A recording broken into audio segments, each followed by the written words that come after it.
로마서 10장 1절부터 10절 말씀을 가지고 만사형통 이러한 제목의 말씀을 가지고 은혜를 나누는데, 이 봉독한 이 본문 말씀은요, 로마서, 즉 세계 최대의 국가인 로마를 통해서 세계 복음화의 앞장서자는 이러한 하나님의 역사와 능력을 가지고 하나님의 뜻을 받들어 행하는 자들이 만사 형통의 축복을 위해서 하나님의 성교 비전에 앞장서고 미끄럼되도록 주시는 말씀입니다.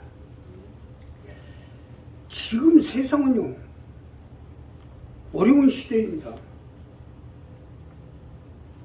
여기에 우리나라는 비상계엄, 내란 사건으로 인해 모든 것이 셧다운 되어버렸어요.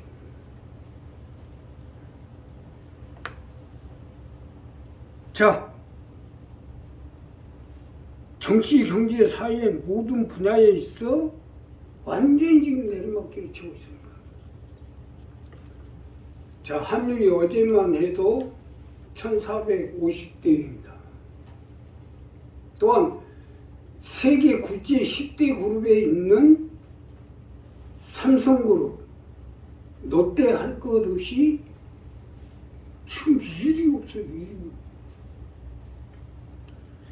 그야말로 정치, 경제, 사회적으로 모든 것이 20년 후퇴를 하고 있어요. 자, 이러한 때 우리가 어떻게든지 하나님 앞에 축복을 받았고 능력을 받아서 이 어두워하는 세상 가운데 우리 자녀와 우리 가족 또 일가 친척 형제를 복음화시키는데 앞장서야 되겠는데, 하나님이 함께 하심으로 해서 만사형통의 축복이 함께 해서는 어떻게 해야 되는지 본문 말씀 가지고 내가 첫째로 주님을 믿으십시오. 우리가 주님을 믿을 때 만사가 형통하도록 주님이 은혜로 붙들어져서 우리가 만사가 형통할 수 있도록 역사해 주실 것입니다. 자, 본문 첫 번째로 보면, 형제들아 내 마음에 원하는 바 하나님께 구하는 바는 이스라엘을 위함이 곧 저희로 구원을 얻게 함이라. 쉽게 설명을 들으면 주님을 믿으라는 겁니다. 이것이 첫 번째로 본문에 주시는 말씀인데, 우리가 주님을 믿음으로 믿음 안에서 복을 받아 만사가 형통함의 축복을 받아 내 가정과 자녀, 내 가족, 내 일가 친척을 살리는 데 앞장서 보라는 거예요.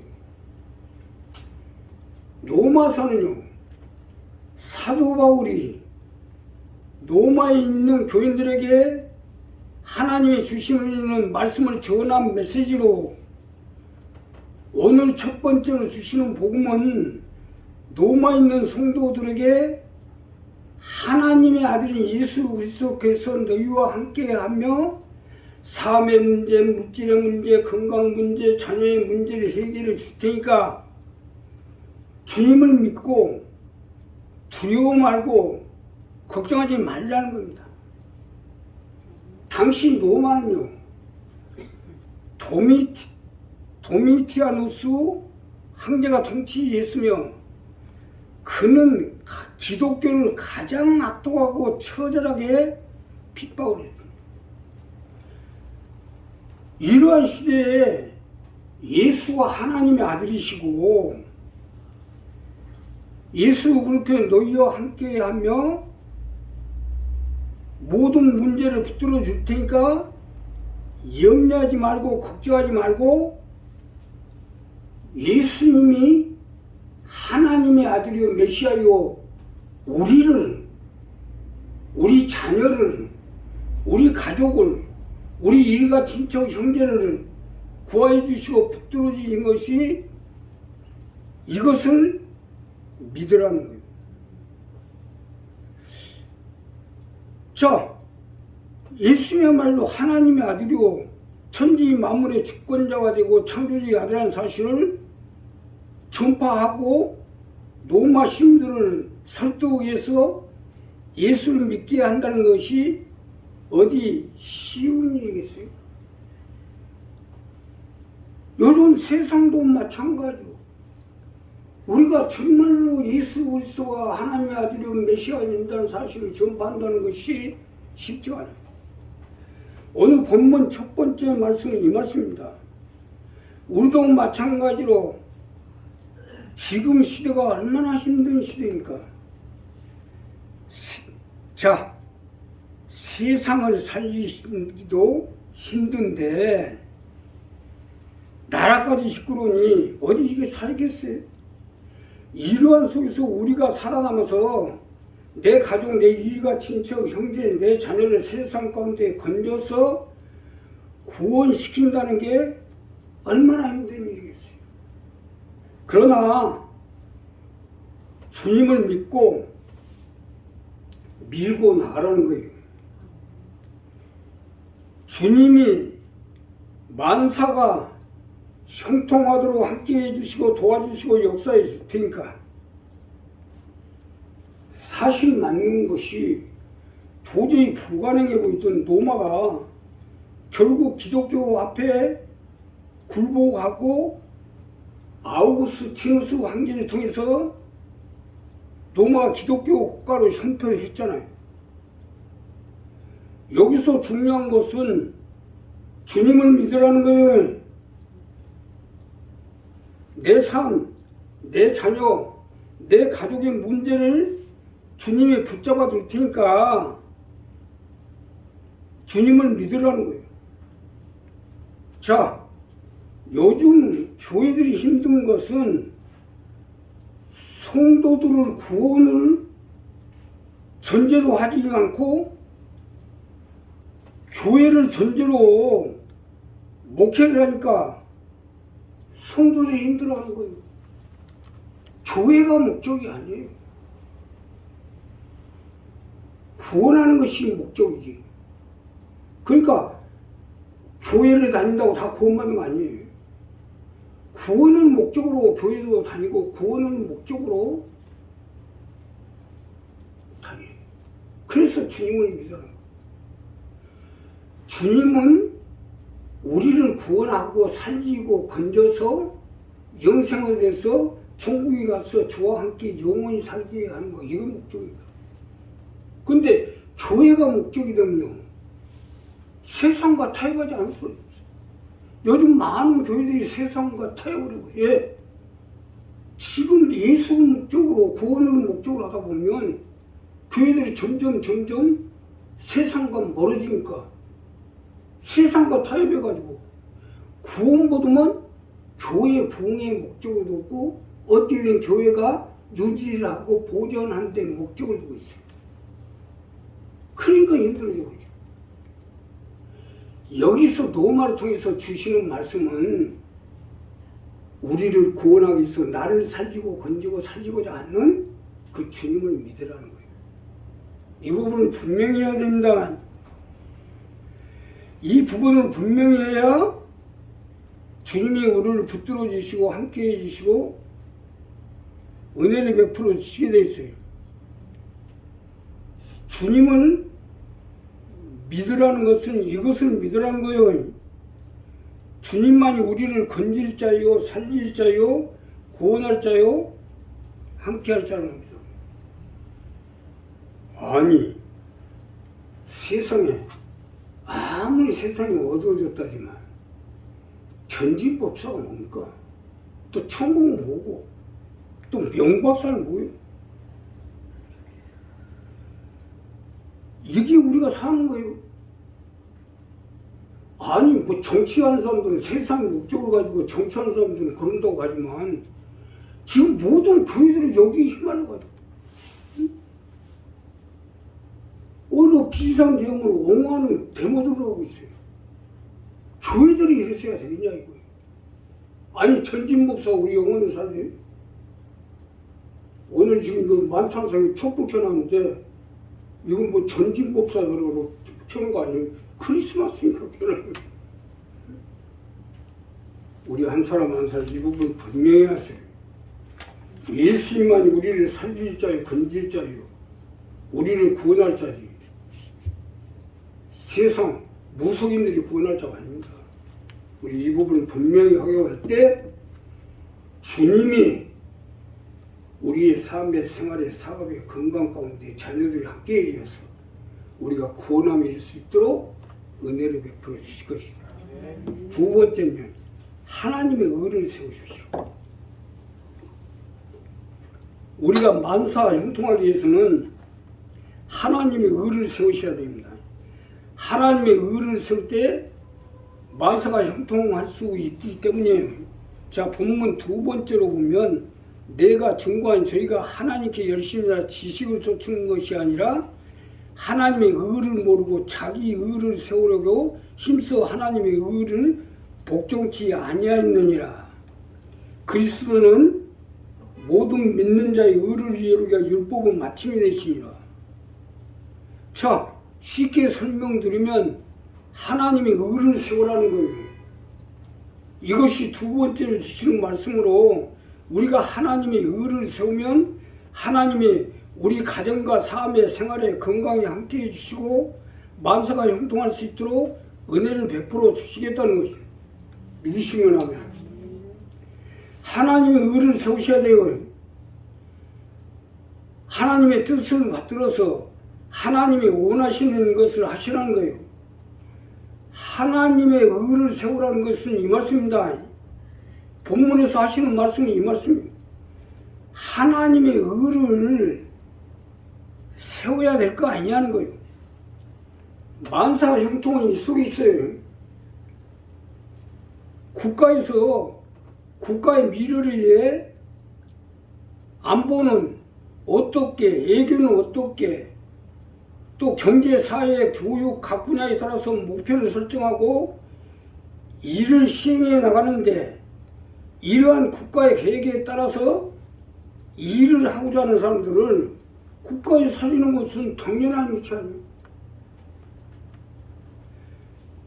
이와 같이 하나님 나라도 하나님 뜻을 바꾸고자 하는 사람들에게 우선적으로 하나님이 도와주시고 함께 해주시고 역사해 줄 것은 당연한 치 아니야. 그렇기 때문에 하나님의 의를 세우라는 거예요. 하나님의 아들 메시아, 세상 구원자로 세우신 하나님의 아들을 세우시오. 자, 그리스도는 율법의 마침이니라 했어요. 율법은 뭡니까? 하나님 앞에 범죄하고 하나님을 거역하고 한 사람들이 전부 그 율법이 저주하려 해서 아무리 해도 안 됩니다. 그런데 문제는 뭐예요? 우리 하나님이 우리 가운데 보내주신 메시아 예수 그리스도를 세우면 율법의 마침이 돼서 가난과 저주와 질병과 고통과 모든 아픔과 이러한 속에서 우리에게 하나님의 은혜를 베풀어 주셔서 우리를 건져 주시고 살려 주시고 은혜를 베풀어 주셔서 만사가 형통할 수 있도록 함께 해 주시겠다는 얘기 아닙니까? 바로 이 부분이 정립이 돼야 돼요. 우리 교회가 하고자 하는 목적을 위해서 일을 하고자 하는 사람에게 우선적으로 할 수밖에 없잖아요. 하나님의 의를 세워야 하니까. 이것이 만사 형통의 방법이에요. 사실 맞는 것이 하나님의 의를 세우겠다는데 하나님이 함께 하시고 도우시는 것은 당연한 일이 아니겠어요? 어떻게든지 우리 교회는 하나님의 뜻을 받들어서 어두워지고 캄캄해진 이 세상 가운데 내 가족을 살리고 이 지역을 복음화시키고 전국 순방에 앞장서자는 거, 이것이 새 3대의 목표요. 반드시 우리 교회가 이루어야 할 숙제입니다. 하나님의 의를 세우라는 것은 이 모든 목적을 걸고 사력을 다하라는 거예요. 이것이 하나님의 의를 세우는 거예요. 만사 형통의 방법입니다. 지성이면 감천이라고. 우리 무성인에 놓고 내가 40년 동안 하루도 빠짐없이 기도했어요. 예. 나도 우리 전우리 삼촌네 많은 도움을 받았으니까 자라면서부터. 그래서 내가 예수를 믿고 하나님의 세움을 믿고 교회를 세운 이상 우리 무속인으로 어떻게든 살려야 되겠다는 일념을 가지고 40년 동안 하루도 안 빠지고 기도하는 게 쉬운 게 아니에요. 결국 우리 교회에 나오셨잖아요. 응? 무속인의 명이 아니에요. 지금. 무형이네. 또 하다못해 우병년 자매까지도 내가 하루도 빠짐없고, 물론 우병년 자매도 집사니까 교회에 나가겠죠. 그러나 문제는 뭐예요? 이 복음 안에 들어야만이 구원을 얻게 되니까. 그래서 기도하는 거예요. 응? 아니 내가 무슨 우병년 자매 내가 얼굴을 한번 봐요. 뭐예요? 응? 10년이면 한번 얼굴 한번 못 본 지가 10년이 넘었는데. 근데 뭐 때문에 기도하겠어요? 복음 안에 들어와야 우병년 자매가 살 수가 있으니까. 그래서 무생인에 놓고 우병년 자매 놓고 무형인에 놓고 기도하고 있는 거예요. 나는 우병년 자매 얼굴은 안 보고 안 보이지만 내 눈에는 일이 들어야만 살 수 있다는 걸 알기 때문에 기도한 거예요. 자, 우리 한 사람 한 사람이 이 부분 분명히 하세요. 우리도 마찬가지로 교회 다니는 게 문제 아니에요. 복음 안에 들어와야 건짐을 받고 살 수가 있기 때문입니다. 이것이 순복음입니다. 나는 어찌하든지 내 기도하는 것은 순복음의 오온의 복음과 삼국의 축복의 복음을 가지고 통하여 죄와 죽음과 사망 가운데 건짐을 받도록 최선을 다해 기도합니다. 이것이 하나님의 의니까 우리 한 사람 한 사람 이 부분을 정리하세요.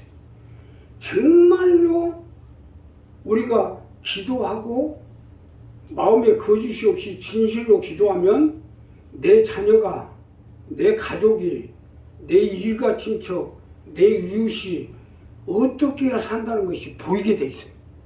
또 하나님이 가르쳐 주시게 돼 있고. 바로 사도 바울이 로마 시민을 통해서 전파한 복음이 바로 이 부분입니다. 우리 한 사람 한 사람 이 부분을 정리해서 정말로 하나님의 의를 세울 때 하나님이 그 의 속에서 우리의 삶의 생활에 사업의 건강 가운데 함께 해주셨어. 만사 형통하도록 축복해 주시고 역사해 주실 것입니다. 세 번째는 마음으로 믿으십시오. 마음으로 하십시오. 마음으로 믿고 마음으로 행하고 마음으로 생각하고 마음으로 말하고 행동을 하는 거예요. 이것이 만사 형통의 방법이에요. 참 본문 마지막 절에 하시는 말씀은 이 부분이에요.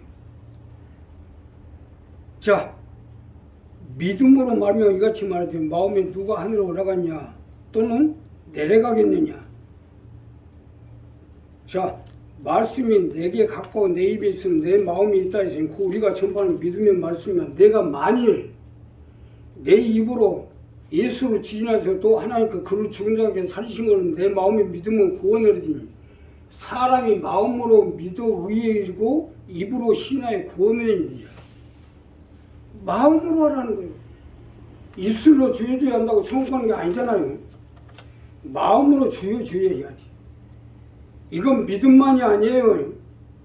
하나님이 일하는 것이나 받드는 것이나 믿음 생활을 마다못해 헌금하는 것도 믿음으로 해야 돼요. 마음으로 해야 됩니다. 그래야 하나님이 의로우시죠. 세상에 일하는 것도 마찬가지, 직장에서 근무하는 것도 마찬가지고, 세상에서 하는 모든 일도 마찬가지죠. 장사하는 것도 오장이 다 뒤집어지지만 어떻게 먹고 살아야 되니까 참고 웃음으로 넘겨야지 속이 뒤집어진다고 장사 때려칠 수 없잖아요. 특히 사람을 상대한다는 것이 가장 힘들어요. 어르신들이나 애들이나 이웃간에도 마음으로 상대하지 어쩔 수 없이 상대하거나 맞으면서 상대하면 안 돼요. 우리 마음은 눈에는 보이지 않고 모든 것을 느끼고 감지하고 결정하게 있어요. 그렇기 때문에 마음으로 하시라는 거예요. 특히 어르신들이나 약자들은 마음이 민감해서 우리가 억지로 마지못해 하게 되면 금방 느끼게 돼 있어요. 조심해야 된다. 나도 나이를 먹다 보니까 그런 게 자꾸 민감하게 느껴져요. 자, 우리가 억지로 마지못해 하게 되면 금방 느끼게 되니까 토라지게 돼요. 음식을 하는 것도 마찬가지예요. 마음으로 하게 되면 콩나물국에 시금치 나물 하나라도 꿀맛같이 먹는데 마지못해서 음식을 차려주면 먹어도 살도 안 갑니다. 그냥 나 지금 밖에 있으니까 바쁘니까 알아서 꺼내서 먹어. 물론 바쁘다 보니까 그럴 수도 있죠. 근데 밥만 나겠어요? 믿음 생활하는 것도 마찬가지로 마음으로 찬송하는 것은 헌금을 하는 것도 마음으로, 하나님은 마음 중심으로 보시는 하나님이니까 우리가 마음으로 할 때 하나님이 의로 보시는 겁니다. 내가 교회 지금 30년째인데 저분 모르겠어요. 누구 한 사람 한 사람 대해서 꼭 마음으로 하잖아요. 작든 크든 많든 적든이 문제가 아니에요. 마음으로. 사람 상대하는 것도 마음으로. 음식을 만드는 것도 마음으로. 어떻게 저 사람한테 음식을 주면 어떻게 해줘야 맛있게 먹겠는지 마음으로 하면 다 알 수 있잖아요. 기도하는 것도 마음으로. 헌금을 하는 것도 마음으로 해야지. 마음이 믿어 의에 이르고 입술을 시원하게 구원하는 이르는 일을 하는 건 이 말씀입니다. 마음으로 하지 않으면 죽어라 해놓고 욕이나 도 먹습니다. 혼자 밥 먹다가 너 두고 봐라. 나한테 이렇게 하면 네가 언젠간 두고 보자 한다고 속으로 벼른다. 그 벼르면서 밥 먹는 것이 소화가 되겠어요? 얹히지. 그러니까 매사를 신앙생활하는 것도 사람을 상대하는 것도 또 우리가 믿음 생활하는 것도 하나님께 헌금하는 것도 찬송하는 것도 기도하는 것도 마음으로 기도할 때, 마음으로 찬양할 때, 마음으로 행동할 때 하나님이 그 마음속에 의로 보시고 가차해 주시고 만사의 형통의 축복으로 채워주실 것입니다. 기도하겠습니다. 감사하십니다.